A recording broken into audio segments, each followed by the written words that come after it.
Je m'appelle Baptiste Ekal, j'ai 25 ans et actuellement je suis connu pour avoir fait un tour de France à vélo que j'ai partagé sur les réseaux à la découverte de la gastronomie française et plus particulièrement des spécialités culinaires régionales.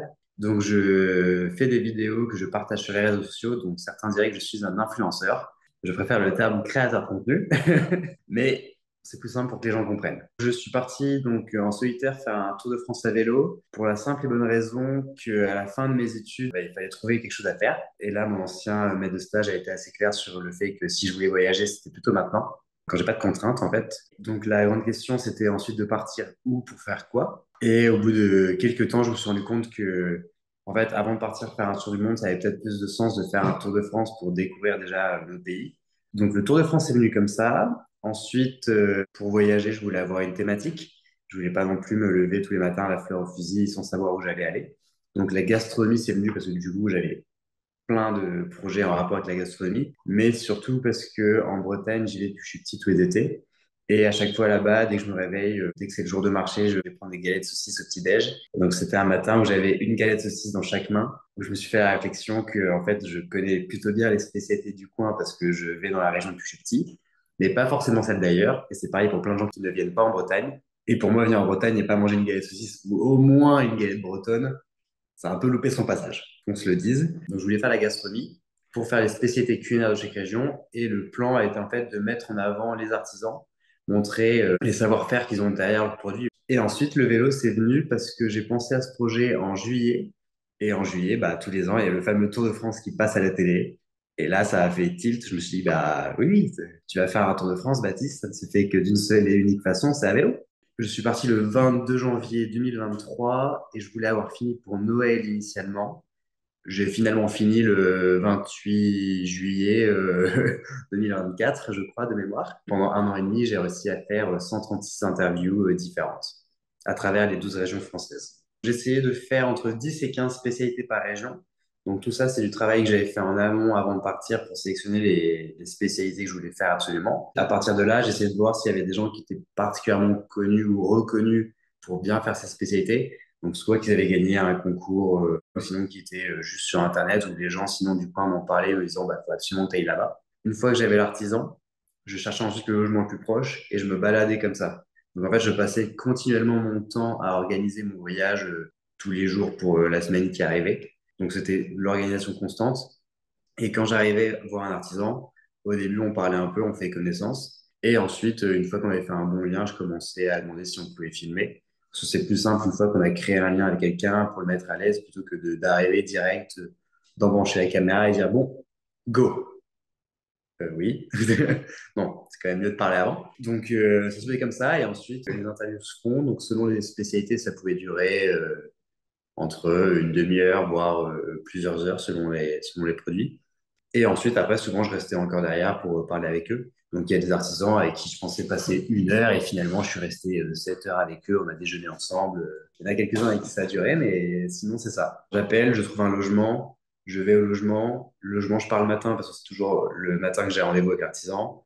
On parle, on fait l'interview, on repart et ensuite, je repars vers le prochain logement. Je filme les spécialités. L'idée, c'est vraiment de montrer de la première étape jusqu'à la fin. Donc, tout ce qui se passe entre, quand il y a des spécialités qui durent, je sais pas, 48 heures de cuisson ou autre, ils préparent un peu en amont, ou sinon, tout simplement, je ne vois pas toutes les étapes, hein. Moi, c'est un peu le problème, c'est que je suis là que pour un court moment. Et également, souvent, je vais dans des endroits qui sont pas non plus trop faits pour être filmés, on va dire, enfin, on va dire qu'ils sont pas très Instagrammables. C'est pas les plus beaux, c'est pas le plus pratique. Il y a plein de moments où j'ai dû me tordre dans tous les sens pour essayer d'avoir un angle pas trop mal sur la vidéo. Mais du coup, une fois que j'ai tout filmé, il fallait que je fasse tous les montages. Donc là, c'est la partie où je me suis rendu compte que je faisais plein de choses à la fois et qu'on ne peut pas tout faire. Et qu'en fait, du coup, organiser un voyage tous les jours pour la semaine suivante, parce que fallait que fallait que j'organise constamment pour avancer. Sinon, vraiment, j'étais bloqué. Donc, faire tout ça, passer du temps à parler avec l'artisan, passer du temps à parler avec la personne qui me loge pour un soir ou deux, pédaler entre les deux. En fait, j'avais pas le temps de faire les montages. Donc ça, c'est un peu compliqué. Donc les interviews ont été faites et ensuite les montages arrivent des mois derrière. Donc c'est pour ça que j'ai fini le voyage depuis à peu près 3 mois, mais je viens de dépasser la moitié des vidéos publiées, donc il en reste encore pour un petit moment. Pour le financement, c'était des fonds propres que j'avais de côté. Et après également, il y a la famille qui m'a aidé en achetant certaines parties de l'équipement technique. Et l'avantage, c'est que une fois que j'avais le vélo et les sacoches, j'avais plus trop de frais pour le déplacement, à part quelques réparations. Évidemment, il y en a eu de temps en temps, mais c'est assez minime sur le coût fixe une fois qu'on a le vélo. Le logement, comme je dormais jamais en Airbnb ou à l'hôtel et que j'étais toujours chez habitant, et j'avais même une tente au cas où, donc j'ai pas mis l'argent dans le logement. Et ensuite, quand on voyage à vélo, il y a plein de dépenses qu'on arrête de faire. Juste, il y a plein de biens de consommation qu'on arrête de faire. Donc, on revient aux principaux qui sont juste manger. Et comme je faisais un tour de France de la gastronomie, j'ai pas eu beaucoup de mal à manger. Entre les artisans qui m'offraient à manger, les personnes chez qui je logeais qui m'invitaient à manger aussi parce que on partageait souvent qu'un seul repas ensemble. C'était le moment pour se rencontrer et parler. Donc, c'est un voyage qui coûte de l'argent au départ, mais qui dans le temps, après, m'a pas coûté énormément. Parce que c'était mon projet et je m'en suis bien tiré. Je ne pas donné à tout le monde.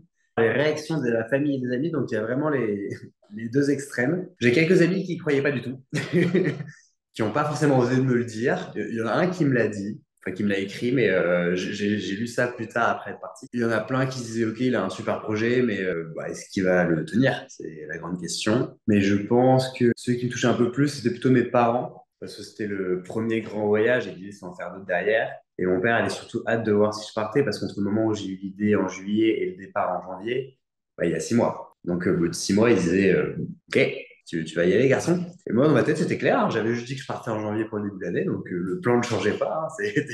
Je pense qu'il y a eu beaucoup de fierté. Je sais que quand on m'a parlé un peu à Noël, quand ça faisait 11 mois que j'étais parti, il m'a dit qu'il avait énormément de fierté pour ce que je faisais et ça m'a pas mal touché. Et évidemment, j'ai rencontré beaucoup de monde à travers ce voyage, plusieurs centaines, et donc il y en a forcément plusieurs qui m'ont touché. Mais il y en a une, je me souviens, c'était avec une dame qui s'appelle Mamie Pomme. Donc c'est la vidéo de la tarte tatin qui est sortie, qui est la vidéo qui a le plus marché sur mon compte parce que la personne est assez touchante et en fait, on avait quand même du mal un peu à communiquer parce qu'elle entendait moins bien avec son appareil, mais il y avait sa famille à côté qui lui reparlait pour expliquer ce que je disais, mais on arrivait quand même à communiquer. Et juste une grande gentillesse, très serviable, très humble, très drôle. À la fin, elle voulait me ramener en voiture avec mon vélo et la tarte tatin chez moi, alors qu'il y avait juste 20 minutes de vélo. Ça me fait rire parce qu'elle m'a accompagné jusqu'au bout de chez elle à la fin. Et elle m'a donné un billet de 20 euros et elle m'a dit ce sera pour l'essence du vélo. J'étais en mode genre, l'essence du vélo, c'est bien gentil. Donc j'ai gardé ce billet dans un coin et dit je ne le toucherai jamais. Il a un petit mot à côté avec écrit pour l'essence du vélo. En fait, ça m'a beaucoup touché le lendemain surtout. C'était une période où du coup, ça faisait 10 mois que j'étais sur la route, je crois. 10 mois en solitaire. C'était le début des tempêtes en Bretagne où le temps commençait vraiment à tourner. Et c'était le moment où mentalement, je commençais un petit peu à craquer. Et le fait de revoir les vidéos le lendemain avec elle, c'est là où j'ai craqué. Je crois que j'ai pleuré pendant 2 semaines à travers mon voyage. Mais parce qu'en fait, ça va très bien, mais c'est juste que solitaire, effectivement, pendant 10 11 mois, envoyer deux, trois messages, mais ne pas avoir de vrais liens, rencontrer plein de nouvelles personnes, ça ne veut pas dire être accompagné pour autant. Ça et d'autres choses que j'ai dû quitter derrière moi. Donc, cette rencontre m'a fait un peu réaliser tout ça. Donc, ça m'a beaucoup touché. Ça m'a beaucoup touché pendant 2 semaines. J'espère un jour pouvoir la revoir pour le Paris-Brest la prochaine fois, vu qu'elle est très friande du Paris-Brest et qu'elle sait le faire. Mais voilà, après, il y en a plein. Il y en a où j'ai dormi chez eux. J'avais pas eu tout envie de partir. Je pense que le plus dur, c'est dur à dire. D'un côté, il y a la solitude, mais la solitude, ça a surtout duré l'hiver. C'est arrivé pendant 2, 3 semaines, j'ai eu un petit coup de mou et un peu dur, mais c'est remonté. Après, il y en a plein qui voient le côté physique également de l'effort, qui est dur. Alors, c'est vrai, mais c'est faux. Dans le sens où, en fait, je ne suis pas entraîné pour, parce qu'en fait, j'ai eu un peu la flemme, clairement. Mais c'est qu'en vélo, on va au rythme qu'on veut, on s'arrête quand on veut, on accélère, on freine, on fait les distances qu'on veut. Et en fait, même si on n'est pas physique, le corps va s'adapter en même temps que notre effort. Même au début, c'était pas très compliqué parce que je faisais des plus courtes distances. Donc en fait, ça n'a jamais été très compliqué physiquement de le faire. Non, je dirais peut-être l'organisation. L'organisation, surtout au début, parce que quand je suis parti, donc j'avais des spécialités en tête, mais j'avais pas d'artisans. J'avais des artisans pour d'autres régions, mais pas la mienne, la Nouvelle-Aquitaine. En fait, le premier jour, je suis parti. Je dormais chez les parents d'une amie. J'avais le vigneron le lendemain qui était le voisin. Et après, rien. Donc, une fois que j'ai fini à 13 h, j'étais dehors sans savoir où j'allais. Et ça a duré un moment au début, l'organisation, trouver des logements, trouver des artisans. Ça, c'était peut-être le plus compliqué de mon voyage. Et après, bon, plus le temps passait, plus ça allait quand même au fil des mois. Mais comme c'était un effort constant à faire tous les jours, de retrouver les artisans, de confirmer et d'avancer, c'était un peu dur mentalement. Rouler dans la ville à Paris ou à Bordeaux ou ailleurs, c'est sympa, c'est agréable parce qu'on passe entre les voitures, mais c'est pas la même sensation que d'être seul au milieu des bois avec la faune et la flore autour, de les entendre être vivants, de rencontrer d'autres gens à vélo, de parler avec eux. En fait, ça a un côté où on se reconnecte à pas mal de choses. Et également le fait d'avoir tout dans quelques sacoches, tout ce qu'on a besoin pour vivre. On remarque qu'on n'a pas besoin de grand-chose. Ça permet de reprendre un peu du recul sur les choses et on se dit, bon, ouais, j'ai trois t-shirts, cinq caleçons, un pantalon. Au pire, j'emprunte un pull chez les gens chez qui je dors de temps en temps, ou on peut se prêter des choses et on n'a pas besoin de tant de choses que ça. La sobriété, ça m'a fait comprendre que je pouvais vivre encore avec moins que ce que j'avais. Et vraiment, ça a ouvert les yeux sur la liberté. Et en fait, je pense que beaucoup de gens devraient aller vers ça pour avoir un côté pas plus humain, mais juste plus connecté à ce qu'il y a autour de nous. D'être la personne qui n'accueille pas, mais la personne qui est accueillie. Je me suis rendu compte que, bah, en fait, il y a énormément de gens qui peuvent le faire. Souvent, il y en a qui sont peut-être un petit peu perturbés au début, mais ça se fait très bien. Et en fait, les gens sont plutôt très gentils de base, qu'on soit similaires ou très différents, politiquement ou pas. Enfin, il y a toujours des choses qui rassemblent les gens, donc il suffit juste de trouver qu'est-ce qui nous rassemble et d'en parler, et la connexion se fait toute seule. Je dirais également que le fait, parlant de plus s'écouter soi-même et de croire en soi et de partir, plutôt que d'écouter les autres, ça c'est une leçon que j'avais souvent entendue et que je suis content d'avoir mis en place pour moi-même. Et après, troisième leçon, c'est qu'il y a plein de bonnes choses en France. Il ne faut pas hésiter de voyager pour aller manger. Alors, j'ai pas réussi à savoir si c'est mieux de manger pour avoir de l'énergie pour aller plus loin à vélo ou s'il faut plus pédaler pour manger plus derrière. Ça, j'ai encore un doute sur la balance.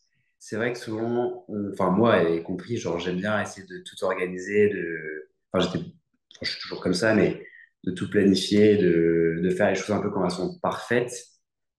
Et souvent, ce qu'on entend justement dans les vidéos de motivation, ils disent que bah, si tu attends toujours le moment parfait, ça va jamais se réaliser. Et c'est un peu indirectement ce que j'ai fait aussi en partant, hein. C'est que je suis parti alors que j'avais pas d'artisan en Nouvelle-Aquitaine et j'avais pas de sponsor qui finançait derrière le projet. J'avais plein de choses qui manquaient et je n'étais pas organisé. Mais j'ai pas voulu décaler pour autant la date du départ, parce que sinon, si je faisais ça, tu commences à jamais partir.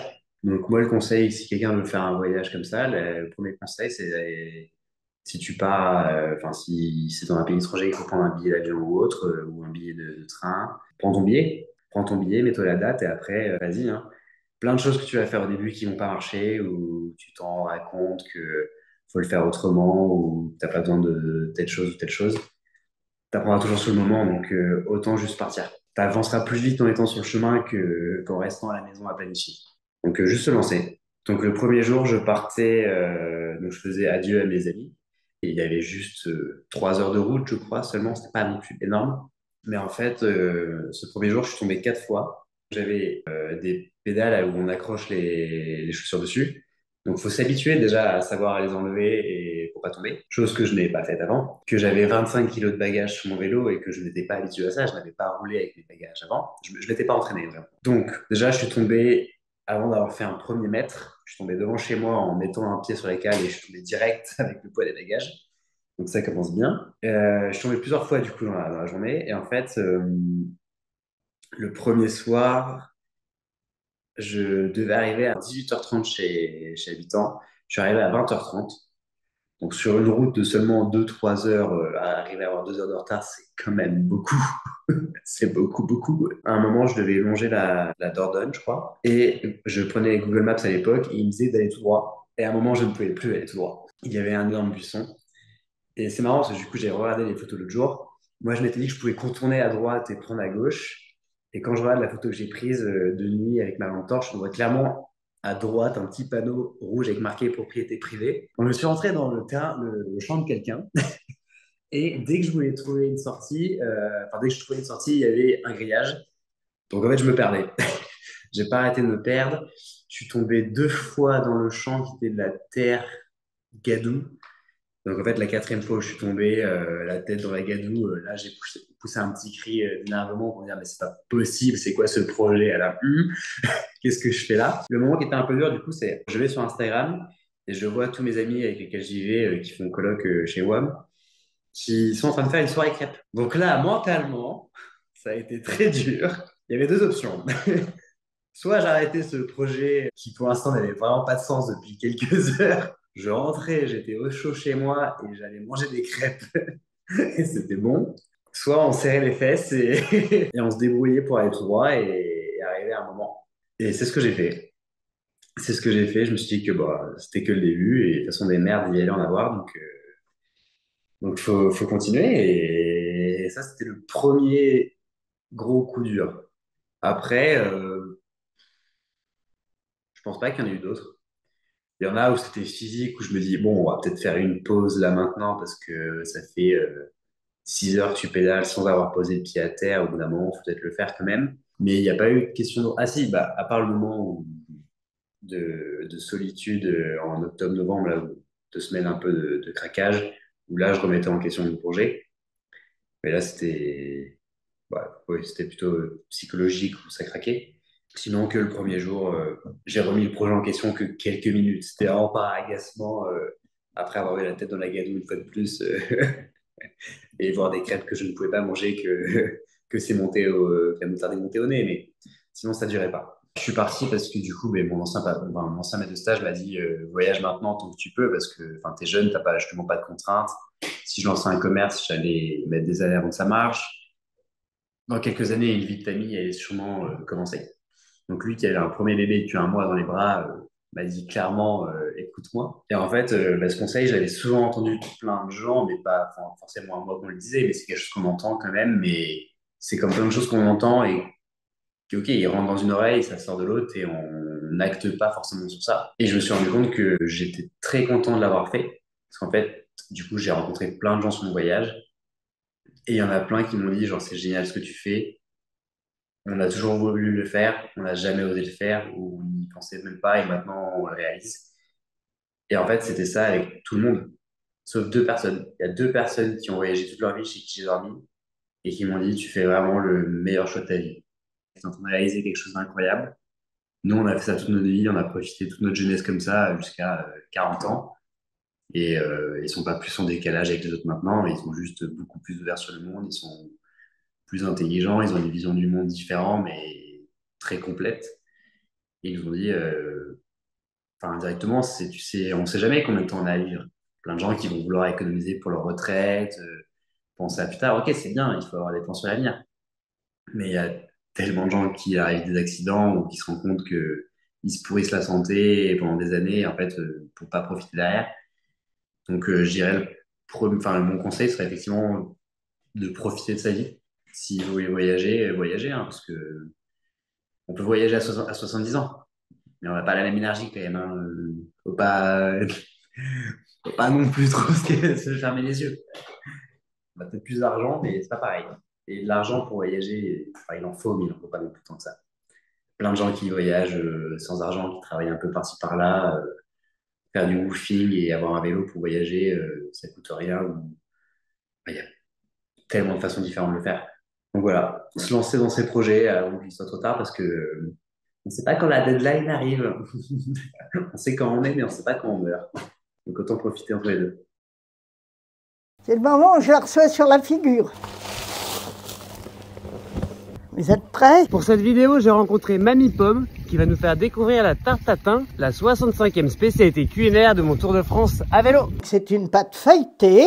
On étale le plus finement possible la pâte. Impeccable. Il faut que la pâte elle soit ronde comme le moule. Il faut toujours mettre du beurre demi-sel. C'est toujours meilleur.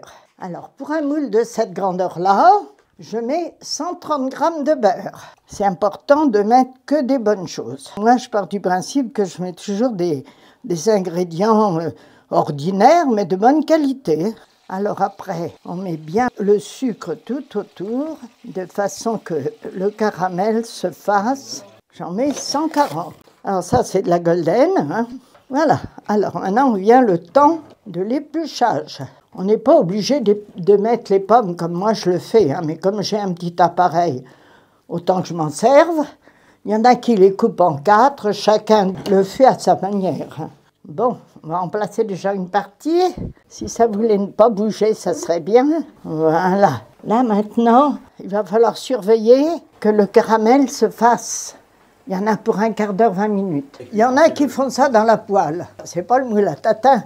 Bon, c'est vrai que le moule est cher, hein. Mais moi, il a été amorti depuis que je fais des tartes tatin. Ça cuit bien partout pareil. C'est parfait. C'est tout un art, vous savez, la cuisine. Ça sent bon, on en mangerait. J'en mange jamais. Ah, jamais, j'aime pas. Non, j'en ai jamais mangé. Mon mari était très dessert, alors j'en faisais des desserts. On passait jamais un repas sans dessert. Hein. Le caramel se fait encore pas. Je le bois quand ça commence à prendre de la couleur tout autour. Vous voulez boire un petit peu d'eau? Je vous propose pas de whisky. Parce que je pense que à vélo, c'est peut-être pas l'idéal. On approche du but. Le caramel commence à colorer. Alors c'est pour ça qu'il faut que je surveille. Il ne faut surtout pas quitter le plat d'une seconde. Je ne fais rien d'autre quand je fais une tarte tatin parce qu'il faut surveiller justement le caramel. C'est important. L'autre jour, j'ai été dérangée. Quelqu'un est venu.